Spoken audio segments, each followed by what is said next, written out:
गिरिराज जी के परम भक्त थे श्री माधवदास जी। एक बार एक काशी के विद्वान गोवर्धन धाम आए, जो सबको शास्त्रार्थ में हराते रहते थे और लिखवाते थे, मुझसे हार गए हो, आज के बाद तुम कभी भी मुझे देखोगे दंडवत प्रणाम करोगे, और हस्ताक्षर करवा लेते थे। गोवर्धन में आकर उन्होंने पूछा, यहाँ कोई विद्वान है क्या? तो किसी ने माधवदास जी का नाम बता दिया। माधवदास जी तो अनन्य भक्त थे ठाकुर जी के। वो माधवदास जी की कुटिया में पहुंचे और जाकर बोले, ऐ माधवदास, मैं काशी से आया हूं, तुमसे शास्त्रार्थ करना चाहता हूं। माधवदास जी बोले, शास्त्रार्थ प्रारंभ होने से पहले ही मैं अपनी हार स्वीकार करता हूं। वैष्णव का स्वभाव नहीं होता विवाद में पड़ना।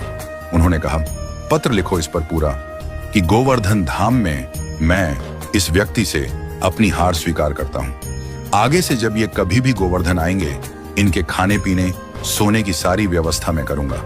और नीचे हस्ताक्षर करवा लिया। काशी विद्वत परिषद के लोगों को जाकर उन्होंने कहा, मैंने गोवर्धन धाम के बहुत बड़े विद्वान माधवदास को हरा दिया। बोले, पत्र दिखाओ। तो वो पढ़ने लगे, गोवर्धन धाम में श्री गिरिराज जी की सन्निधि में काशी से आए विद्वान को माधवदास जी ने बुरी तरह हरा दिया। बोले, तुम तो कह रहे थे तुम इन्हें हरा कर आए हो, इसमें तो उल्टा लिखा है। वो दोबारा गोवर्धन पहुंचे और माधवदास जी से बोले, ये सब क्या लिखा? माधवदास जी ने पढ़ा। बोले, भैया, मैंने ये नहीं लिखा था, मैंने तो अपनी पराजय ही लिखी थी, ये बदल कैसे गया मुझे नहीं पता।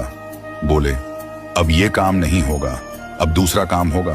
बोले, अब क्या करना है बताओ, वो भी तैयार हूं करने को। बोले, अब हम दोनों में शास्त्रार्थ होगा, और जो हारेगा उसे चप्पलों की माला पहनाकर, मुख पर काजल, पूरा कालिख पोत कर उसे गधे की सवारी करवाई जाएगी पुरी में।